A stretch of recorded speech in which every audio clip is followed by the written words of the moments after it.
আসসালামু আলাইকুম ভিউয়ার্স। আজকে এক্সপোনেনশিয়াল ইকুয়েশন পদ্ধতি সমীকরণের সকল একটি ম্যাথ নিয়ে আমাদের সামনে হাজির হলাম। এই ধরনের ম্যাথগুলো প্রাইমারি নিবন্ধন সহ আজকাল বিভিন্ন চাকরির পরীক্ষাতে আসতে দেখা যায়। চলো অঙ্কটি সহজে সমাধান করি। শুরু করা যাক।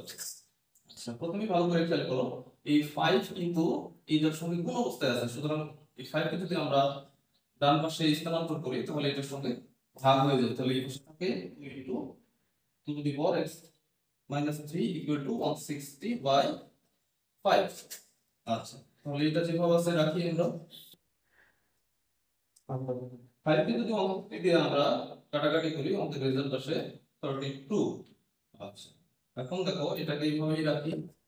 এখন 32 কে যদি আমরা ভাঙি তাহলে পাই 2 ইনটু 2 ইনটু 2 ইনটু 2 ইনটু 2। ওকে, 2 দুগুণে 4, 4 দুগুণে 8, 8 দুগুণে 16, 16 দুগুণে 32। তাহলে 32 কে আমরা এইভাবে লিখতে পারি, তাই না? আচ্ছা, এখন দেখো উভয় পাশে ভিত্তি কিন্তু 2, সুতরাং 2 আউট হয়ে যাবে। এই পাশে থাকে x 3 equal to 5। So x equal to 5 plus 3, x equal to 8। ধন্যবাদ সকলকে ভিডিওটি দেখার জন্য। আশা করছি ভিডিওটি তুমি তোমার বন্ধুদের মাঝে ছড়িয়ে দেবে, লাইক করবে, কমেন্ট